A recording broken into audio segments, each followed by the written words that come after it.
देखो, जब भी हमें किसी पोस्ट को अपने वेबसाइट पे चढ़ाना होता है ना?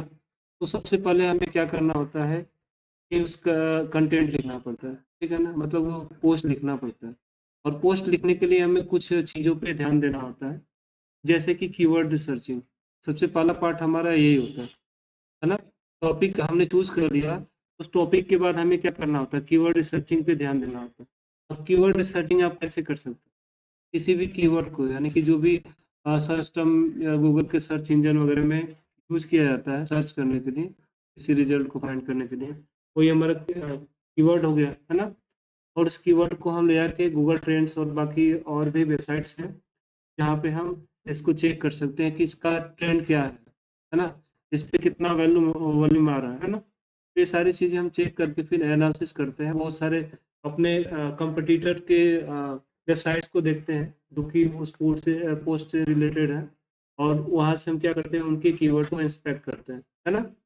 जो सबसे ज़्यादा रैंक कर रहे हैं और उस कीवर्ड को हम क्या करते हैं, फिर थोड़े बहुत मॉडिफिकेशन करते हैं और उस कीवर्ड को हम यूज़ कर सकते हैं ट्रेंड के हिसाब से। अगर हमें अच्छा लगता है और हमें ये लगता है कि अगर इस पे हम कोई पोस्ट या कोई ब्लॉग लिखते हैं, वो रैंक कर जाएगा, तो फिर हम उस कीवर्ड को चूज़ करते हैं और उसके बाद से हम क्या करते हैं, उसको अपने पोस्ट में उसको डालते हैं और पूरा जो पोस्ट जो कंटेंट आप लिखने वाले हो, वो सारी चीज़ें हमारी उस कीवर्ड के अराउंड ही घूमनी चाहिए, है ना? ये सबसे ज़रूरी चीज़ है कि कोई भी अगर आप पोस्ट डाल रहे हो, तो वो कीवर्ड के अराउंड ही पूरी घूमनी चाहिए और उस कीवर्ड को आपको अपने कंटेंट में, पूरे कंटेंट में एटलीस्ट 12 बार तो यूज़ करना चाहिए, है ना?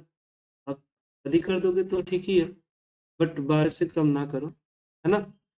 इससे होता क्या है कि जब हम कीवर्ड्स को मतलब मल्टीपल टाइम अपने पूरे कंटेंट में यूज़ करते हैं, तो इससे जो गूगल के सर्च जो क्रॉलर्स होते हैं, बाकी और कंपनियों के क्रॉलर्स हैं, जो हमारे साइट को आके ऑडिट करते हैं, है ना? हमारे उस चीज़ को, जो भी हम पोस्ट डाल रहे हैं। तो उससे क्या होता है कि वो क्लियर कट आइडिया उनको मिलता है कि इस पोस्ट को क्या रैंक मिलनी चाहिए और इसको कब कहाँ पे इंडेक्स करना है, कितने नंबर पे, है ना? तो जितना बेहतर हम गूगल या फिर बाकी जो रोबोट्स होते हैं हमारे कोडर्स, उनको बेहतर तरीके से अपने कंटेंट के बारे में समझा पाएँगे, उतने ही चांसेज़ होते हैं कि हमारा कंटेंट रैंक कर जाएगा, है ना? तो इस चीज़ को हमें हमेशा ध्यान देना है। तो पहला पार्ट हमारा क्या है, कभी भी कंटेंट या पोस्ट आप लिख रहे हो, तो सबसे पहला काम आपको ये करना है कि उस कंटेंट से रिलेटेड हमें कीवर्ड्स को सर्च करना। कीवर्ड्स को सर्च करने के लिए हम क्या करते हैं, जो कंटेंट लिख रहे हैं, उस और जो जिस सेगमेंट से ये कंटेंट हमारा बिलॉन्ग कर रहा है ना? उस सेगमेंट के टॉप 5 जो कंपनियाँ हैं, जो हमारे कॉम्पिटिटर्स हैं, उनके कीवर्ड्स को आप इंस्पेक्ट करके चेक करो, है ना? उनके पोस्ट को देखो कि उन्होंने कौन-सा कीवर्ड यूज़ किया मल्टीपल टाइम और वो कीवर्ड जो है उसको ले आके आप गूगल ट्रेंड्स और बाकी सेमरस वगैरह है, उस पे जाके आप चेक कर सकते हैं कि उस कीवर्ड का क्या ट्रेंड चल रहा है। अगर ट्रेंड अच्छा खासा है और उस पे ट्रैफिक आ रहा है, वॉल्यूम ज़्यादा है ना? तो फिर आपके लिए वो बहुत ही आइडियल कीवर्ड हो जाएगा जिसको आप यूज़ करके अपने कंटेंट को आप रैंक करवा सकते हैं। समझ में आ रहा ना? ये कुछ चीज़ें हैं जिस पे हमें फ़ोकस करना है। ये तो हो गया कीवर्ड रिसर्चिंग का पार्ट, इसमें थोड़ा समय आपको देना होगा। दूसरा पार्ट आपका ये आता है कि जैसे ही हम कीवर्ड रिसर्चिंग कर लेते हैं, फिर कंटेंट हमें लिखना होता है। तो जो कंटेंट हम लिखने वाले हैं ना, आप ऐसा कंटेंट बनाओ कि सबसे पहले हम इंट्रोडक्शन एक स्टोरी बिल्ड करते हैं। स्टोरी कोई भी है ना, कोई भी ब्लॉग लिख रहे हो, तो जैसे मूवी में नहीं होता है कि एक स्क्रिप्ट तैयार की जाती है, ऐसे कि लोगों को शुरू में हम बाँधने का काम करते हैं। क्या करते हैं? बाँधने का काम करते हैं। मतलब कुछ ऐसी चीज़ें लिखें जो उनको बड़ा ही कूल और रिलैक्स फ़ील कराएँ शुरू-शुरू में और वो हमारे कंटेंट को जैसे-जैसे पढ़ता जाता है, वैसे ही वो क्या कनेक्ट होता जाए चीज़, है ना?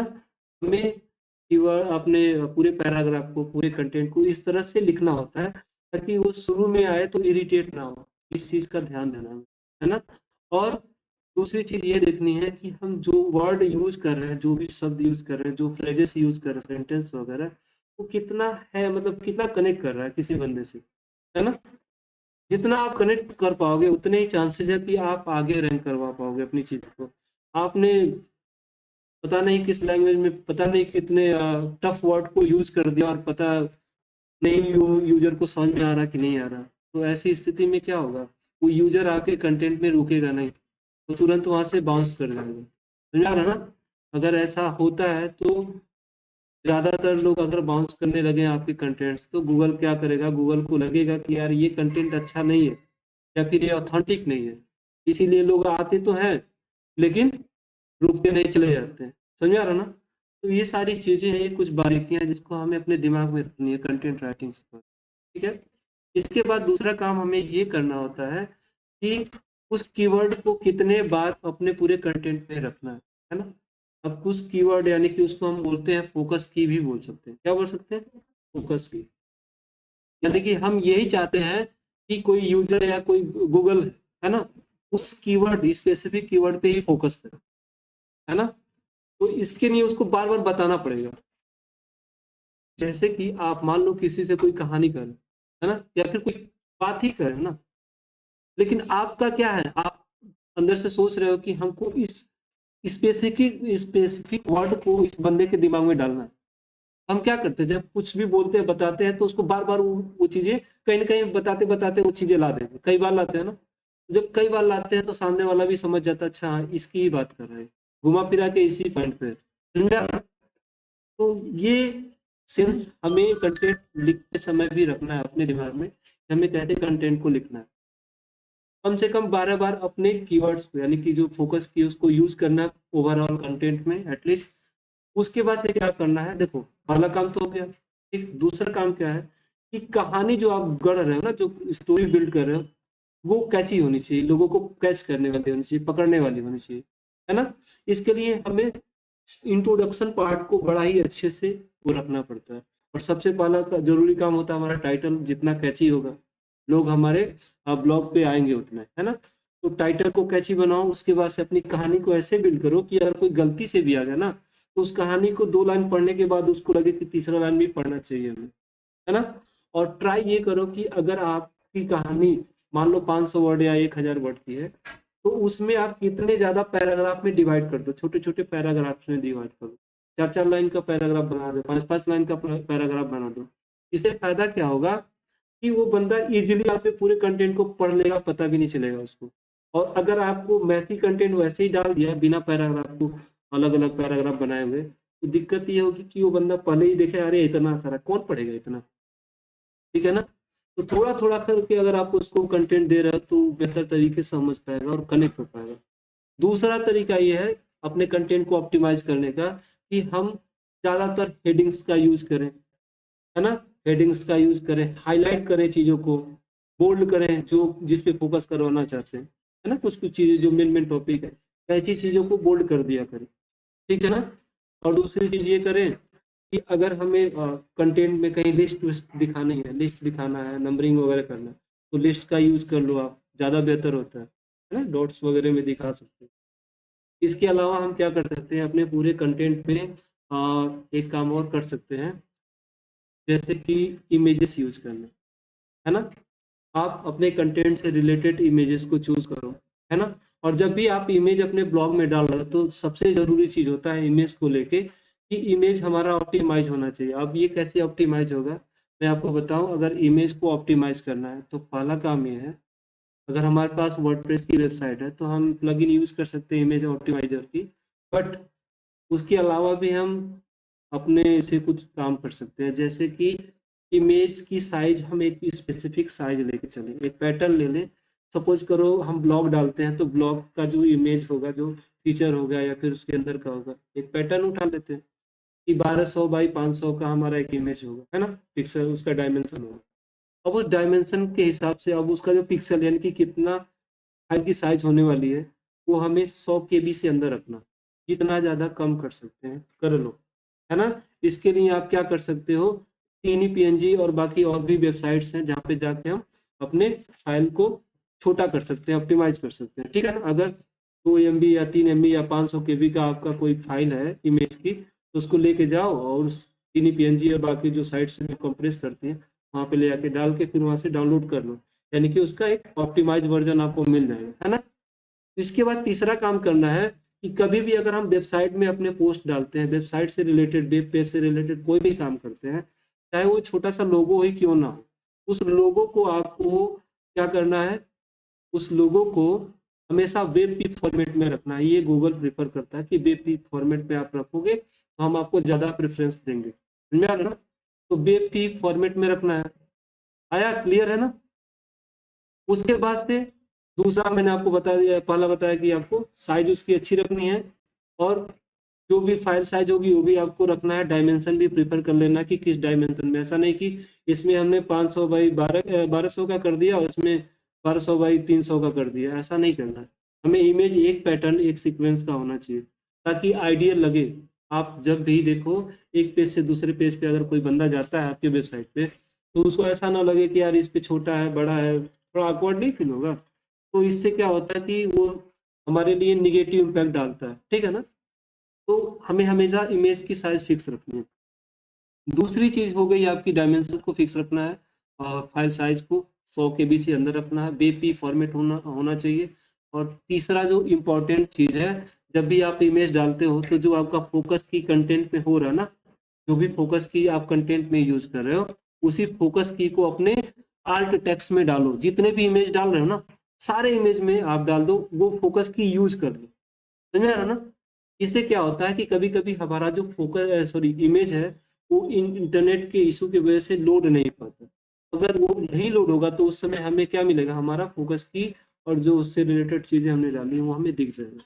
इससे क्या होता है, गूगल को और बाकी लोगों को जज करने में ये पता चल जाता है कि हाँ, ये किस काम के लिए और क्या चीज़ थी। ठीक है ना? तो ये हमारे लिए बेहतर चीज़ है। समझ में आ रहा है ना? ये आपका एसईओ का मेन पार्ट हो गया ये भी। ठीक है? इसके अलावा अगर हम कंटेंट के अंदर आ रहे हैं, तो कंटेंट में हमारे पास एसईओ का टाइटल होना चाहिए, है ना?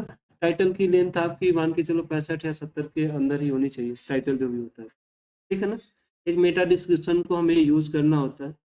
और टाइटल जब आप बना रहे हो ना, तो टाइटल में आप कोशिश करो कि एक ऐसा टाइटल बनाएँ जिसमें नंबर-वंबर आ जाए, कहीं भी नंबर डिजिट वगैरह आ जाए, तो ये ज़्यादा बेहतर हो जाता है ना? टाइटल में कुछ ऐसा टाइटल बनाओ जिसमें नंबर यूज़ हो जाए। समझ में आ रहा है ना? ये आपका एक प्लस पॉइंट हो सकता है। इसके बाद से हमें डिस्क्रिप्शन लिखना होता है। डिस्क्रिप्शन को आप 160 वर्ड के अंदर लिख सकते हो।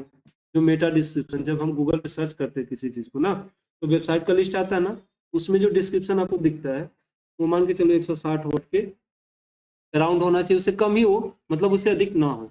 ठीक है ना? तो हमें ये चीज़ का ध्यान रखना है। ये तो हो गया एसईओ का आपका, है ना? Meta title, Meta description. Keyword का मैंने आपको बता दिया, फोकस की हो गया हमारा। इसके अलावा भी हम क्या कर सकते हैं, टैग्स यूज़ कर सकते हैं। अपने कंटेंट से रिलेटेड, अपने वेबसाइट से रिलेटेड टैग्स को आप प्रेफ़र करो और उस टैग को आप यूज़ कर सकते हो। ठीक है ना? तीसरी चीज़ ये हो गई कि सेपरेटर का यूज़ कर सकते हो, इमेजेस का यूज़ कर सकते हो कंटेंट को इधर-उधर सेपरेट करने के लिए, तो काफ़ी बेहतर हो जाएगा वो, है ना? और आप एक काम और कर सकते हो कि अगर मान लो कोई किसी टॉपिक पे आप कोई कंटेंट लिख रहे हो और उसका वेक्टर इमेज अगर आप विजुअलाइज़ कर पा रहे हो, वेक्टर इमेजेस जो होते हैं, साइन बोर्ड वगैरह नहीं होते हैं ऐसे करके कि यहाँ पे ये होगा, यहाँ पे होगा, उनको वेक्टर इमेजेस बोलते हैं। उनका यूज़ कर लो और बेहतर हो जाता है ना? वो भी काम की चीज़ है। इसके बाद हम क्या करते हैं, जब कंटेंट लिख लेते हैं तो कंटेंट की जो लेंथ है कम से कम 600 होनी चाहिए, 600 वर्ड की, मिनिमम 600 वर्ड की होनी चाहिए। समझ आ रहा ना? कोई दिक्कत नहीं ना? इसके अलावा हम क्या कर सकते हैं कि अपने कंटेंट में हम आउटबाउंड बाउंडिंग क्या बोलते हैं, URLs links use outbounding URLs use कर सकते हैं। जैसे कि क्या है ना कि हम जो कंटेंट लिख रहे हैं, जिसके लिए कंटेंट लिख रहे हैं, जिस सेक्टर के लिए लिख रहे हैं ना, उस सेक्टर में होता है कि बहुत बड़ी-बड़ी कंपनियाँ, बहुत ही ट्रस्टेड चीज़ें होती हैं। विकिपीडिया हो गया आपका, है ना? इसके अलावा आपका हो गया, जैसे मान के चलो गूगल हो गया, ऐसे और भी चीज़ हो गई। तो हम क्या करते हैं, एक ऐसा लिंक लगाते हैं अपने कंटेंट में जहाँ-जहाँ ज़रूरत पड़ती है ना? 2-3 तो लगा लेने चाहिए आपको एटलीस्ट, जो पॉपुलर वेबसाइट्स हैं। तो गूगल का जब क्रॉलर आएगा आपके कंटेंट को पूरा चेक करेगा, तो उसको अगर वो आउटबाउंड आपके वो मिल जाएँगे, यूआरएल्स मिल जाएँगे, तो वो जाएगा तो वहाँ से टेस्ट करेगा, तो थोड़ा-सा ट्रस्ट उसका बढ़ता है ना? तो इसलिए हमें आउटबाउंड यूआरएल्स यूज़ करने हैं, आउटबाउंडिंग यूआरएल्स लाइक गूगल, विकिपीडिया या फिर जो भी कंटेंट है उससे रिलेटेड जो भी मिल जाता है ना? तीसरी चीज क्या करनी, इंटरनल लिंकिंग करनी है। इंटरनल लिंकिंग का मतलब ये होता है, जैसे मान लो मैंने लिखा मोबाइल फोन पे एक कंटेंट बना है, ठीक है ना, और उस मोबाइल फोन में रेडमी का है ना, तो उसके अलावा भी तो फोन आते हैं, आईफोन आ गया आपका, आपका और भी आ गया, तो उसके लिए भी आप कहीं ना कहीं पेजेस बनाते होंगे, या फिर हो सकता है किसी और का इस सेगमेंट का, लेकिन आपके पास बहुत सारे पोस्ट होंगे ना, उस पोस्ट का आप हर एक पेज पे एक दूसरे का लिंक शेयर किया करो, ताकि कोई बंदा है और वो पूरे कंटेंट को पढ़ रहा है और उसको अच्छा लगा, उससे रिलेटेड और भी उस टॉपिक को पढ़ना है उसको, उस टॉपिक की इंटरनल लिंकिंग कर लो, वो ज्यादा बेहतर होती है। वो बंदा आपके एक ब्लॉग से होके दूसरे ब्लॉग को भी रैंक करवा सकता है। समझ आ रहा ना, आ रहा है कि नहीं आ रहा? इंटरनल लिंकिंग इसी को बोलते हैं, लिंक लगाना। ठीक है, ये हो गया आपका एसईओ स्कोर बढ़ा देगा आपका। तीसरी चीज ये है कि हमें हमेशा फीचर इमेज यूज कर लेना चाहिए, एटलीस्ट एक फीचर इमेज होना चाहिए एक कंटेंट के लिए, ठीक है ना। और इसके अलावा हम कंटेंट की बात कर ही चुके हैं, है ना। तो ये कुछ बेसिक बेसिक चीजें हैं जिनका हम यूज करके अपने कंटेंट को ऑप्टिमाइज कर सकते हैं, ठीक है। कोई दिक्कत किसी को, कोई कंफ्यूजन? तो ये सारी चीजें कर सकते हैं, जैसा कि मैं अभी आपको दिखा दूं। अब देखो, अभी तक तो मैं बस बोल रहा था, अभी हम इसको लाइव देखते हैं कि हमारे जो साइट है हमने क्या करा हुआ। देखो ये हमारी साइट हो गई ना, अभी साइट पे हमने क्या किया है, सपोज करो कि ये वाला जो है ना, ये वाला हमारा फोकस की है क्या, और इस फोकस की को आप देखोगे कि मैंने क्या किया, पूरे कंटेंट में कई बार यूज किया होगा। मैं आपको दिखाता हूँ, एक मिनट रुको। ये कंटेंट है आपका, देखो सेकेंड टाइम, यानी कि यहाँ पर भी यूज हुआ है सेम चीज, यहाँ भी वही चीज यूज हुआ है ना, यहाँ पर भी वही चीज यूज हुआ है। तो ऐसे करके हमने अपने कंटेंट में जो फोकस की थी हमारी, उसको मल्टीपल टाइम हमने यूज करा हुआ। देखो, अब देखो ना, कई जगह आपको देखने को मिलेगा। और ये है 5G टेक्नोलॉजी। अब देखो, हमने मोबाइल से रिलेटेड ब्लॉग बनाया ना, तो आप समझो बात को, जब मोबाइल से रिलेटेड ब्लॉग बनाया तो वहाँ पे 5G टेक्नोलॉजी का भी यूज होता है, और 5G टेक्नोलॉजी का ऑफिशियल आपको वेबसाइट मिल जाएगा। इस पे क्लिक करोगे तो देखो यहाँ पे हमने यूआरएल डाला है 5G नेटवर्क का, है ना। अब यहाँ पे जब क्लिक करेंगे तो उनके वेबसाइट पे पहुंच जाएंगे। तो जो वेल नोन वेबसाइट्स हैं, उनके जो लिंक है यूज करने से हमारे कंटेंट में जो ट्रस्ट चीजें होते हैं, ट्रस्ट फैक्टर जो होता है, ट्रस्ट फैक्टर वो बढ़ जाता है। लोग विश्वास करते हैं, हाँ यार ये बंदा ऑथेंटिक है ना, ये कंटेंट ऑथेंटिक है, तो ज्यादा फोकस करते हैं इस चीज पे। दूसरी चीज है, देखो यहाँ पे भी है आपका, यहाँ पे भी आपको एक लिंक मिलेगा। देखो vivo.com से हमने लगा दिया, वीवो के बारे में बात हो रही है और वीवो का लिंक नहीं लगाएंगे तो फिर कैसे पता चलेगा वीवो, है ना। ये वैसे ही नहीं फेक नहीं डाल रहे हैं। ये सारी चीजें हमें बढ़ाने के लिए, वर्दी इसको बढ़ाने के लिए हम ये सारी चीजें यूज करते हैं। और फाइनली हमें क्या करना है, इंटरनल लिंकिंग क्या करनी है। इंटरनल लिंकिंग के लिए आप देखोगे कि इसमें ये वीवो की ऑफिशियल साइट गई, इसमें हमने vivo.com लिया है, और ये हो गया हमारा, ठीक है, ये हमारा ही है ना। देखो हमने एक इंटरनल लिंक यूज किया हुआ है, अपने ही दूसरे पोस्ट का लिंक यहाँ पे डाल दिया है ना, उसी को हम इंटरनल लिंकिंग बोलते हैं। समझ में आ रहा है कि नहीं आ रहा जी? और ये तो हो गया आपका ऑन पेज एसईओ, इसको बोलते हैं ऑन पेज एसईओ। जो भी हम पेज पर एसईओ करते हैं ना, उसको ऑन पेज एसईओ बोलते हैं। और जो एसईओ हम पेज के बाहर करते हैं, यानी दूसरी साइट पे, जैसे सोशल मीडिया साइट पे जो है, और वहाँ पे अपने पोस्ट के बारे में लिखा, उसका लिंक वगैरह दिया, है ना। और दूसरा काम ये किया कि जो ब्लॉगर्स हैं, रेडिट है, ऐसे जो पॉपुलर ब्लॉगिंग के साइट है, मीडियम हो गया आपका, वहाँ पे हम गए और अपने ब्लॉग लिखे, और उस ब्लॉग में अपना लिंक डाल दिया, अपने इस यूआरएल का, इस पोस्ट का, कि लोग वहाँ से पढ़ के हमारे लिंक पे प्रेफर हो सकते हैं। समझ आ रहा कि नहीं आ रहा? तो ये है ऑफ पेज एसईओ, जो हम पेज के बाहर करते हैं, ठीक है ना। तो ये वो चीजें यहाँ पे आप देखोगे कि इसके अंदर भी हमने alt text यूज किया होगा, आई होप किया तो होगा बिल्कुल। यहाँ पे हम इसको ऐसे करते हैं, और यहाँ पे जाते हैं, थोड़ा सा एडिट एज एचटीएमएल करते हैं, और जैसे ही आएंगे तो आप यहाँ पे इतना alt text होगा। यहाँ पे देखो alt है ना, ये alt वाला एट्रीब्यूट, इस एट्रीब्यूट के अंदर हमने अपने कीवर्ड फोकस की को भी डाल दिया, तो हमारा एक तरीका हो गया अब आपको एसईओ को अच्छे से यूज करने का। अब देखो हमने इतना सारा काम किया है, इस वजह से इसका स्कोर कितना है ना 87। ये 100 है, आप इसको 100 ही मान के चलो, क्योंकि यहाँ पे जो रैंक मेथड जो प्लगइन है ना, वो कुछ चीजें जैसे आपको बोल रहा है कि यहाँ पे तो ये सही है, हमारा 672 का है, इसमें एक एरर दिखा रहा है ये।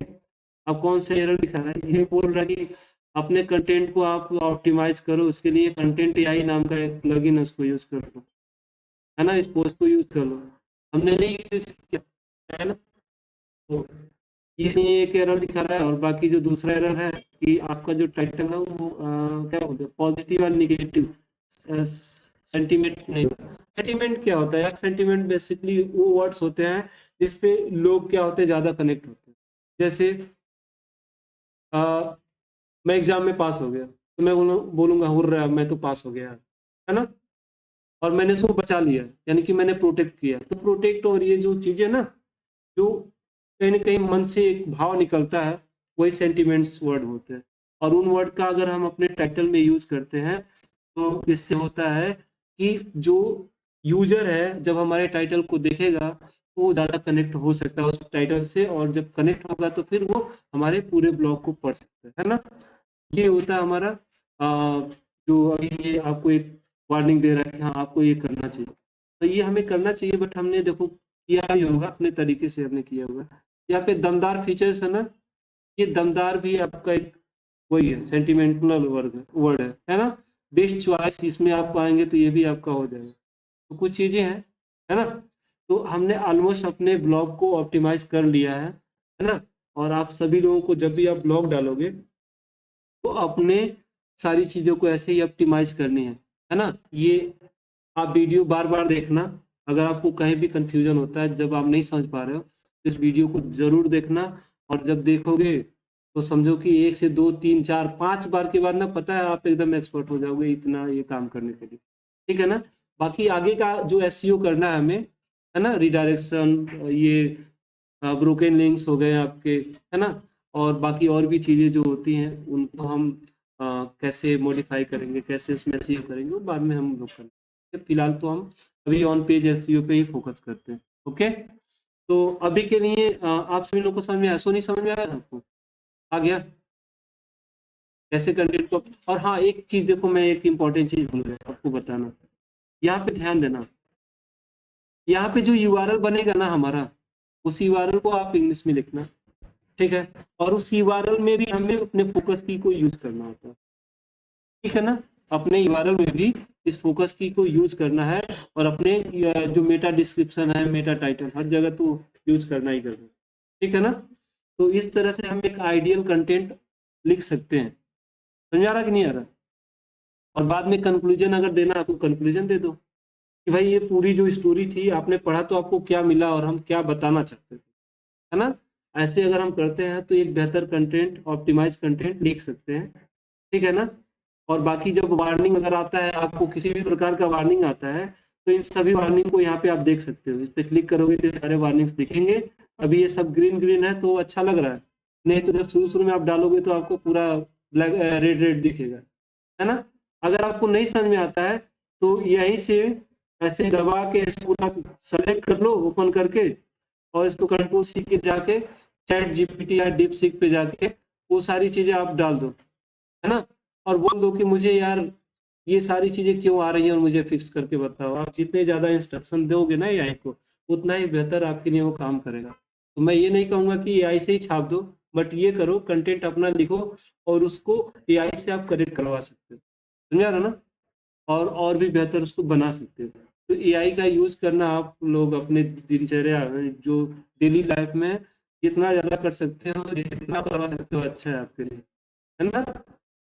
समझा रहा कि नहीं आ रहा, क्योंकि अगर ये चीजें हम खुद से करेंगे तो पता नहीं कितने दिन लग जाएंगे इस चीज को करने के लिए, सीखने के लिए।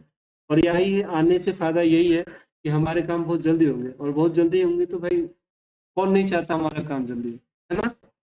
तो अभी के लिए आप सभी लोग ब्लॉग डालेंगे, जो भी अपना न्यूज का वेबसाइट है नाउ लाइव न्यूज पे, और उसको ऑप्टिमाइज करना अब आपकी जिम्मेदारी है। मैंने आप सभी लोगों को बता दिया। कोई भी कंफ्यूजन होगा तो इस वीडियो को बार बार देख लेना, एक नहीं 1000 बार देख लेना, ठीक है ना। समझा कि नहीं अजी? आ गया? और गूगल ट्रेंड्स वगैरह पे जाके कीवर्ड का ट्रेंड यहाँ पे चेक कर लेना। देखो यहाँ पे जाओगे, यहाँ पे जो भी कीवर्ड आप डालना चाहते हो, जो यूज करना चाहते हो, उस कीवर्ड को डालोगे और उसका ट्रेंड चेक करोगे। ठीक है, आप ट्रेंड चेक करेंगे। जैसे सपोज करो ये है हमारे पास, तो सेलेक्ट किया, कॉपी कर दिया और इस पे लेके गए गूगल ट्रेंड्स पे। देखो ये गूगल ट्रेंड्स है ना, कंट्रोल ही कर दिया और इसको एक्सप्लोर करता हूँ, देखता हूँ कुछ होता है।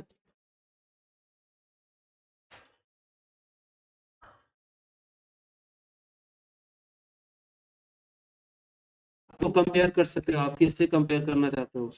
ठीक है ना, जब कंपेयर करोगे तब इसका ट्रेंड आपको पता चल जाएगा कि इसका क्या ट्रेंड है।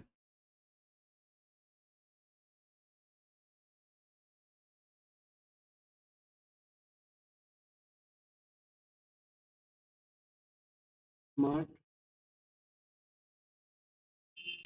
क्या लिखा है?